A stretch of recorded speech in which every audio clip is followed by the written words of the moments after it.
Meenakshi Faculty of Physiotherapy. Admissions open for BPT and MPT. Apply now. நீ கொலை பண்ணிடுவ, கொள்ளடிச்சிடுவ, கற்பழிப்ப, பெண்களை அவமானப்படுத்துவ, தூக்கி சிபிஐ கொடுத்துட்டேன், நான் சிபிஐ கொடுத்துட்டேன். என்ன சிபிஐ கொடுத்துற நீ? இஷ்டம் இல்லாமல் இழுத்துட்டு போய் இவ்வளவு அட்டகாசமும் பண்ணி பேசாத. இனிமேல் பெரியார் படத்தை போட்டுக்காத, அண்ணா படத்தை போடாத, தலைவர் படத்தை போடாத, அம்மா படத்தை போடாத. ஏன்னா உனக்கு அந்த யோகியது இல்லை பேசுறதுக்கு. பொள்ளாச்சி ஜெயராமன் ஆகிய நான், இந்த சட்டமன்ற உறுப்பினர் ஆகிய நான், துணா சபாநாயகராக இருந்த நான், திமிர் பிடித்த மனிதராக அலைந்த நான் இதற்கு பொறுப்பேற்கிறேன். என்னை மன்னித்து விடுங்கள். சுவைத்தவர் நெஞ்சுமெல்லாம் சமைத்தவர் நிலைத்திட எங்கேயும் ஸ்ட்ராங் கட்டு பெருங்காயம். சிபிஐ 4 பேரை உள்ள அக்யூஸ்டா சேர்க்குது. அக்யூஸ்டா சேர்க்கிறவரு ஒரு அதிமுக காரர் உள்ள இருக்கார். அவர் முன்னாள் அமைச்சர் வேலுமணியோட போட்டோ எடுத்திருக்கார். பொள்ளாச்சி ஜெயராமனுக்கு ரொம்ப வேண்டப்பட்டவர். அவர் கூடயே நிதின் கட்காரி என்கின்ற மத்திய அமைச்சர்.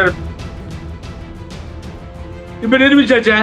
காலில் விடுங்க போங்க, உதயநிதி ஸ்டாலின் காலில், பொதுமக்கள் காலில் போய் விடுங்க தப்பாச்சேன்னு சொல்லி. when you challenge before the court.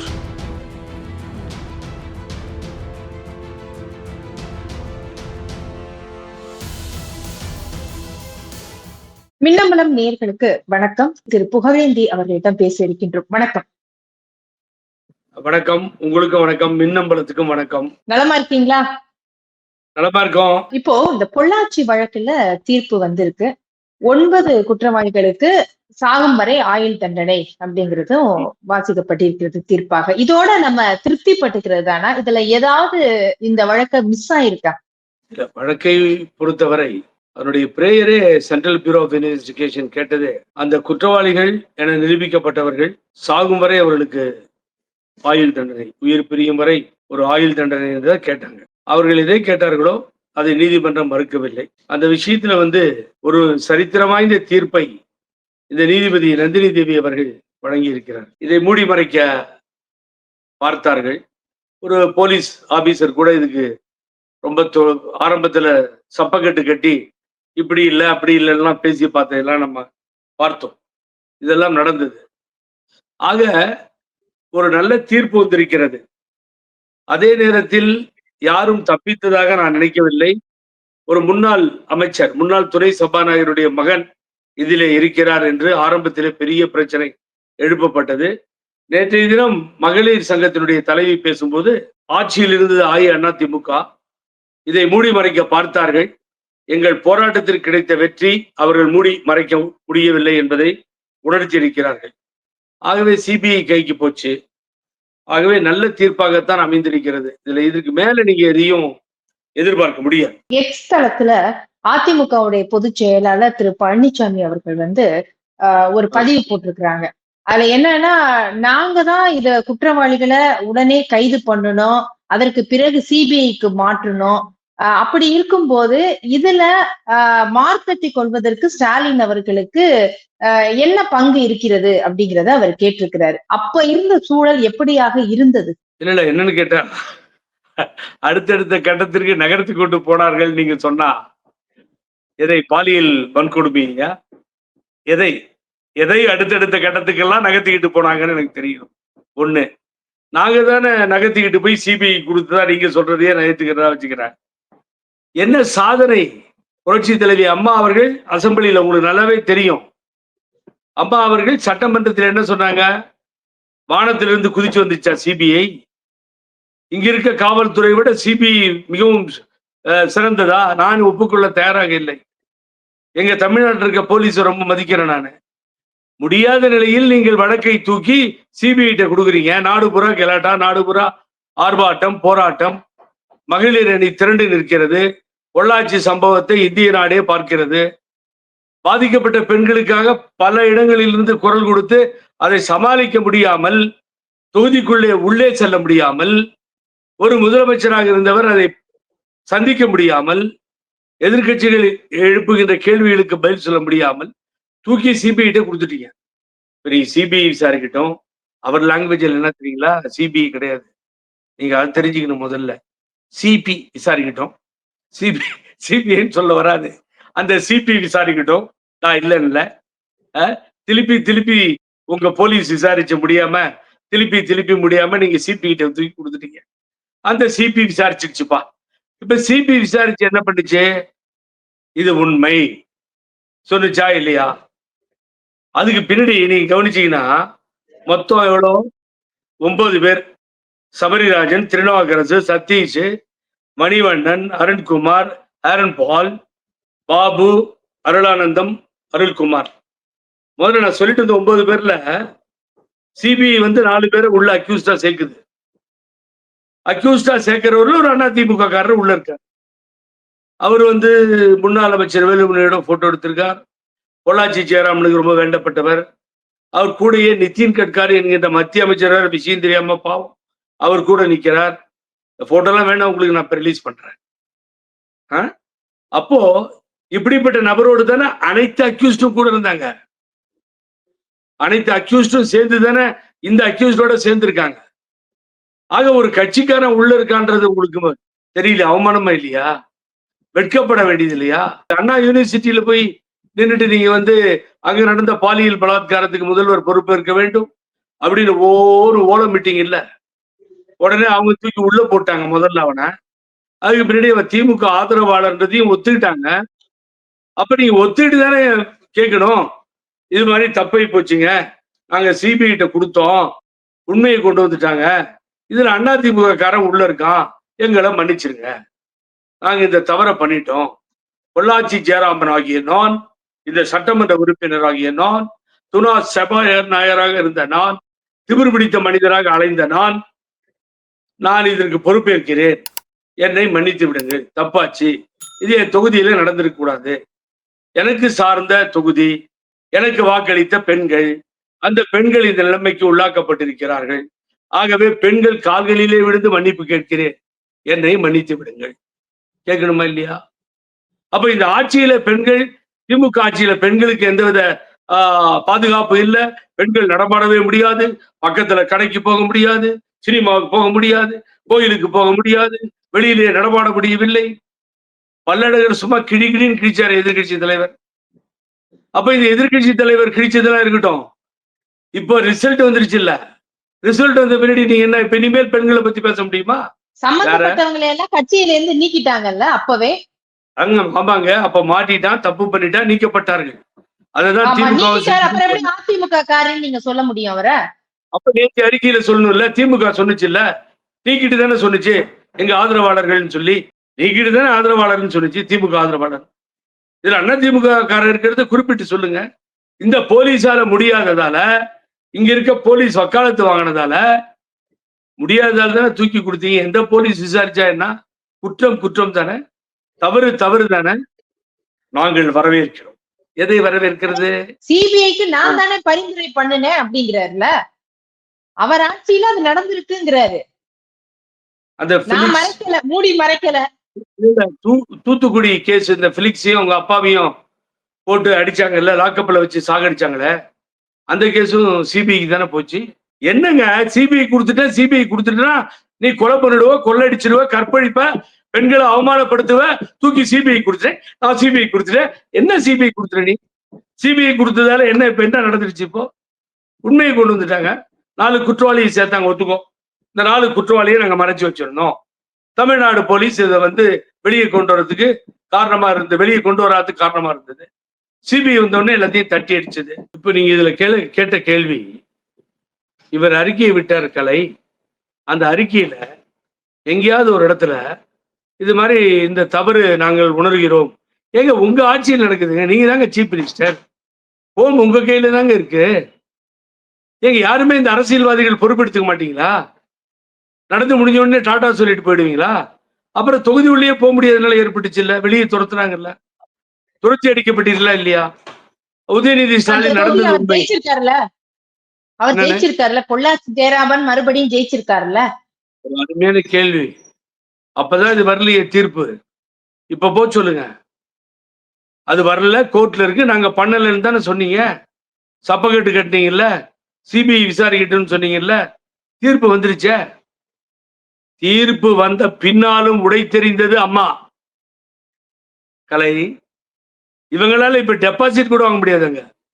Kongu மண்டலத்துல இந்த ஒரு கேஸ் போதும், அதிமுகவை காலி பண்றதுக்கு இந்த ஒரே ஒரு கேஸ் போதும். பெண்கள் ஓட்டு, ஒரு ஓட்டை நீங்க வாங்க முடியாது. என்ன பண்ணாலும் நடக்காது. என்டையர் கொங்கு நாடு எழுந்து நிற்கும். கொங்கு நாட்டினுடைய பெண்கள் ஏற்றுக்கொள்ள மாட்டார்கள். எவ்வளவு பேர் இன்னும் வெளிச்சத்துக்கு வராம இருக்குதா இதுல? இன்னொன்னு குற்றவாளிகள் அப்படிங்கிறது நிறைய பெரிய இடத்து பிள்ளைங்க கூட நம்ம வெளிப்படையா சொல்லணும்னா வெளியில வர விஷயம் வருது. we cannot say. நான் அதனாலதான் சொன்னேன் உங்களுக்கு, இந்த பொள்ளாச்சி ஜெயராமன் 1600 ரோட்ல தப்பிச்சுக்கிட்டாரு, அதையும் சொல்றேன். ஆனா நீங்க சிபிஐ எனக்கு தெரியும், சென்ட்ரல் பியூரோ ஆஃப் இன்வெஸ்டிகேஷன் எங்க விட்டிருக்கோ அந்த கையில எடுத்துக்கும். யார் யார் குற்றவாளிகளை மறைக்க பார்த்தார்களோ உள்ள எடுத்திருக்கணும். இல்ல நான் அதிசயமா பார்த்தது சிபிஐ வழக்குகள்ல பூரா முதல்ல போலீஸ்காரன் சட்டையை பிடிச்சிருவான். உள்ள கூப்பிட்டோன்னே அந்த எஸ்பி சப்போர்ட் பண்ணல, இவன் சட்டை இழுத்து விட உடனே அப்ப இழுத்துட்டு வந்து கலட்டி உள்ள போட்டு அடிப்பான். இல்ல சிபிஐ அதை விட்டுருக்கு. அது காரணம் எனக்கு தெரியல. என்ன இன்வெஸ்டிகேஷன் நம்ம உள்ள போனாதான் தெரியும், பூரா சார்ஜ் ஷீட்டை படிச்சாதான் தெரியும்.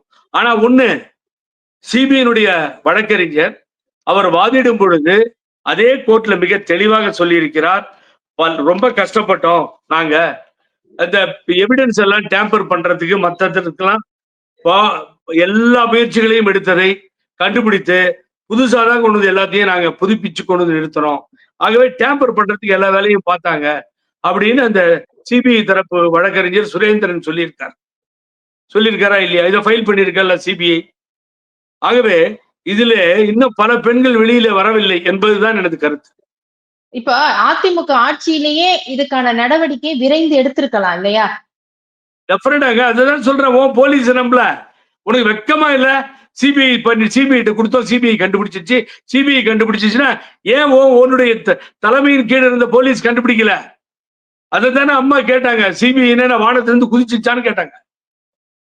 அப்ப எவ்வளவு திறமையான தமிழ்நாடு போலீஸை நீ வந்து பெட்டியில் நடக்கிற மாதிரி அடக்கி வச்சுட்டு வேற வழி இல்லாம எல்லாரும் போராட்டம் பண்றாங்களே தானே தூக்கி கொடுத்த. அது இதுல என்னங்க பெருமை?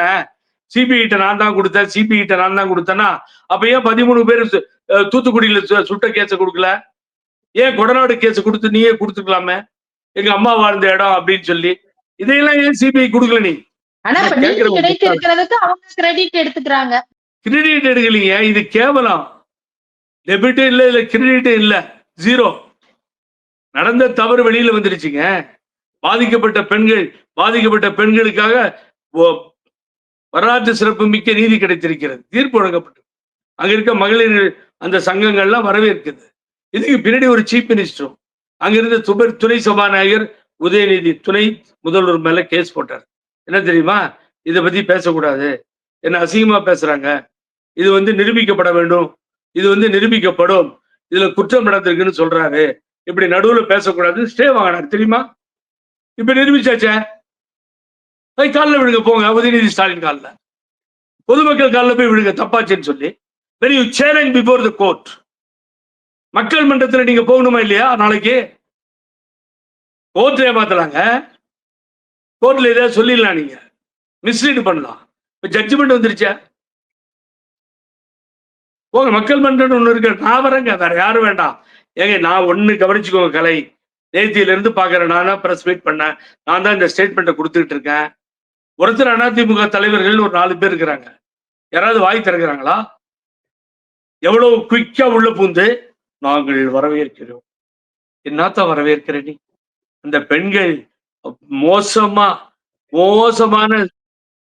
நடவடிக்கைகளில் எடுத்து அந்த பெண்களை மானபங்கப்படுத்தி அதை ஒரு யூடியூப் சேனல்ல சவுண்டா வருது, கேட்க முடியல. இஷ்டம் இல்லாமல் இழுத்துட்டு போய் இவ்வளவு அட்டகாசமும் பண்ணி என்னங்க சொல்லுங்க பாப்பா, நியாயமா தர்மமா சொல்லுங்க பாப்பா. எல்லாமும் செய்வேன், சிபிஐ கொடுத்துட்டேன், நான் பண்ணது நியாயம். பேசாத. இனி நாளை காலையில இருந்து மாதத்தம்மை இழிவு செய்யும் மடமையை கொளுத்துவோம் நான் பாரதி. பேசாத இனிமேல். பெரியார் படத்தை போட்டுக்காத, அண்ணா படத்தை போடாத, தலைவர் படத்தை போடாத, அம்மா படத்தை போடாத, பெண்களை பத்தி பேசாத. ஏன்னா உனக்கு அந்த யோகியதை இல்லை பேசுறதுக்கு. பொள்ளாச்சி ஜெயராமனுக்கு அந்த யோகியதை இல்லை பேசுறதுக்கு. விட்டுருங்க, பேசாதீங்க. இந்த கவர்மெண்ட்டை பார்த்து நீங்க பேசுறதுக்கு அருகதையற்றவர்கள் என்னை போன்றவர்கள் பேசலாம். விஜய் நேற்று சினிமா ஆக்டர் விஜய் பேசினார், பேசலாம். எத்தனை அரசியல் கட்சி தலைவர்கள் வேண்டுமானாலும் பேசலாம். அந்த திமுக கூட்டணியில் இருக்கின்ற தலைவர்கள் கூட பேசலாம். பழனிசாமி என்ற அழுக்கு நிறைந்த ஒரு மனிதனுக்கு இதை பேசுவதற்கு யோகியதை இல்லை. இதை சொல்லுவதற்கு புகழேந்திக்கு அனைத்து தகுதிகளும் இருக்கிறது. இப்படித்தானே கொஞ்ச நாளைக்கு முன்னாடி வந்து மலேசியாவில இருந்து ஒரு பொண்ணு பிஆர்ஓ லெவல்ல இருந்த ஒரு லேடி வந்து கதறிச்சு, நான் ஏதோ உதவி கேட்டு வந்தேன், என்னை வந்து கற்பழிச்சிட்டாங்க. நடந்ததா இல்லையா? முன்னாள் அமைச்சர் ஈடுபட்டு இருந்தாரா இல்லையா? அரெஸ்ட் பண்ணீங்களா இல்லையா? என்னங்க விளையாடுறானுங்க இவனுங்க சொல்லுங்க. உத்தமபுத்திரனுங்க மாதிரி மத்தவனை ஏன் நீ சொல்ற? எனக்கு ஒன்றும் புரியல. எனக்கு குற்றவாளிகள் கூட இதை சிபிஐ கொடுத்தால்தான் எங்களுக்கு தண்டனை கிடைச்சிருக்கு அப்படின்னு வெளியில வந்து சொல்ல சொல்லுங்க. அப்பீலுக்கு போக வேணான்னு சொல்ல சொல்லுங்க. இது அவங்களையாவது விட்டு மன்னிப்பு கேட்க சொல்லுங்க. இவங்க யார் யாருக்கு சம்பந்தப்பட்டவர்கள், சொந்தக்காரர்கள், இவங்க வந்து நண்பர்கள் கூட ஏன் இருந்தாங்கன்னு வெளியில இவங்களையாவது ஸ்டேட்மெண்ட் கொடுக்க சொல்லுங்க. எங்களாலன்னா என்னங்க எனக்கு புரிய மாட்டேன். சிபிஐ யாருங்க? சென்ட்ரல் பியூரோ ஆஃப் இன்வெஸ்டிகேஷன் ஒரு போலீஸ் டிபார்ட்மெண்ட் ஏஜென்சி. நீங்க யாருங்க? தமிழ்நாடு போலீஸ். இதை நீங்க கண்டுபிடிச்சா என்ன, அவங்க கண்டுபிடிச்சா என்ன? குற்றவாளி யாருங்க? இது யார் ஆட்சியில நடந்ததுங்க? இதுதாங்க கேட்டுட்டு இருக்காங்க. நியாயமானு சொல்லுங்க. அப்ப எதுக்குங்க நீங்க அண்ணா யூனிவர்சிட்டி பத்தி பேசுறீங்க? மக்கள் மன்றத்துல போய் காலில் விழுந்து மன்னிப்பு கேளுங்க. மன்னிச்சிருங்க எங்களை. பெண்கள் நாங்க தான் ஆட்சியில இருந்தோம். மனு நீதிவாடா மனுநீதி சோழன் கதையெல்லாம் பார்த்திருக்கீங்களா? கேட்டிருக்கீங்களா? கண்ணகி கதையெல்லாம் படிச்சிருக்கீங்களா? அதெல்லாம் பழனிசாமிக்கு தெரியாது. நீங்க வந்து ஒரு சமயம் பொள்ளாச்சி சேரானுக்கு புரியுமோ இல்லையோ, ஆனா ரொம்ப திமிர் பிடிச்ச மனுஷங்க லைஃப்ல. இந்த மாதிரி ஒரு திமிரையும் அகம்பாவத்தையும் என் லைஃப்ல நானே அனுபவிச்சிருக்கேன். யார்ட்டையும் பார்த்தேன். அவ்வளவு மோசமான ஆளு. அவரு செங்கோட்டையன் 2 பேரும் தகராறு அடிச்சுக்கிட்டு தேர்தல் களத்துல இருந்து திரும்பி வந்துட்டாங்க. அம்மாவுக்கு தலைவலியா இருந்தாங்க. இதெல்லாம் எல்லா விஷயமும் எனக்கு தெரியும். ஆகவே இவர்கள் மன்னிக்கப்பட வேண்டியவர்களே அல்ல. ஆகவே இப்படிப்பட்ட குற்றச்சாட்டுகள் கையில வச்சுக்கிட்டு எலெக்ஷனை ஃபேஸ் பண்ண முடியாது. அதனாலதான் உங்களை யாரும் சேர்த்துக்க மாட்டேங்கிறான், ஒத்துக்க மாட்டேங்கிறான். தெரியாம கேட்கிறேன். நேற்று எனக்கு ரொம்ப வேண்டியவங்க தமிழிசை. அப்பா 2 வீட்டுக்கு போனேன். ரொம்ப பழகிறவங்க. பிஜேபி லீடர்கள் இப்படிப்பட்ட பாலியல் வன்முறை கொடுமைகளுக்கு உள்ளான ஒரு கட்சியினுடைய அதிமுக அணியினுடைய இந்த தலைமையை எப்படி ஒப்புக்கொள்கிறார்கள்? அவங்க சிபிஐ தான் இது கண்டுபிடிச்சது. அவங்க ஆட்சியில் தான் நடந்தது. இந்த கூட்டணி எப்படி ஏற்றுக்கொள்கிறார்கள்? அப்படி பாத்தீங்கன்னா இந்தியா முழுமைக்கும் பாஜக பத்தி எப்படி கேள்வி கேட்கிறது? பாஜகவுல இல்லையா இது மாதிரி குற்றவாளிகள்? அவங்க கிளீன் ஸ்லேட்டா இருந்தாலே நீங்க இந்த கேள்வியை கேட்க முடியும். அதுக்கு நீங்களே பதில் சொல்றீங்க. நான் பதில் சொல்ல வேண்டிய அவசியம் இல்லை. சோ அதனால கலையே பதில் சொன்ன பின்னாடி இந்த தலை பதில் சொல்ல வேண்டிய அவசியமே இல்லை. ஆகவே கலையினுடைய பதிலே போதும் எனக்கு. ஆகவே இங்கு உங்களுக்கு நியூஸ் என்னன்னு கேட்டா, இதை மக்கள் மன்றத்தில் கொங்கு மண்டலத்தில் புகழேந்தி எடுத்து செல்வேன். தெருவாக தொகுதியாக பிரச்சாரம் செய்வேன். பழனிசாமி எல்லா இடத்துலயும் 10 இடத்துல ஜெயிச்ச கொண்டு கோவை மண்டலத்துல எல்லா இடத்துலயும் டெபாசிட் போற வரைக்கும் நான் தூங்க மாட்டேன். இதை மாத்திரம் விடவே மாட்டேன். இது பெண்களுக்கு இழைக்கப்பட்ட அநீதி. நான் பெரியாரிஸ்ட். அந்த பெரியார் வழியில வந்தவன். ஆகவே இவ்வளவு சீக்கிரம் இதை விட்டு கொடுக்க மாட்டேன். பெண் உரிமைக்காக தொடர்ந்து போராடும். இதை பார்க்கின்ற நேயர்களுக்கு நெஞ்சார்ந்த நன்றி. கலைக்கும் வணக்கம். மின்னம்பலம் எடுத்து ஒளிபரப்புங்க. எல்லாரும் எல்லா விஷயத்தையும் தெரிஞ்சுக்கிட்டோம். கண்டிப்பா உங்களுடைய கருத்துக்களுக்கு நன்றி. யார் தவறு செய்திருந்தாலும் சரி, மக்கள் மன்றத்தின் முன் நிற்கத்தான் வேண்டும். தீர்ப்பு மக்கள் வழங்குவார்கள் அப்படிங்கிற நம்பிக்கை இருக்கிறது. நன்றி. உங்களிடத்திலிருந்து விடைபெறுகிறேன். நன்றி, வணக்கம். Meenakshi Faculty of Physiotherapy. Admissions open for BPT and MPT. Apply now. சுவைத்தவர் நெஞ்சுமெல்லாம் சமைத்தவர் நிலைத்திட எங்கேயும் ஸ்ட்ராங் கட்டு பெருங்காயம். மின்னம்பலம்.com தமிழின் முதல் மொபைல் பத்திரிகை.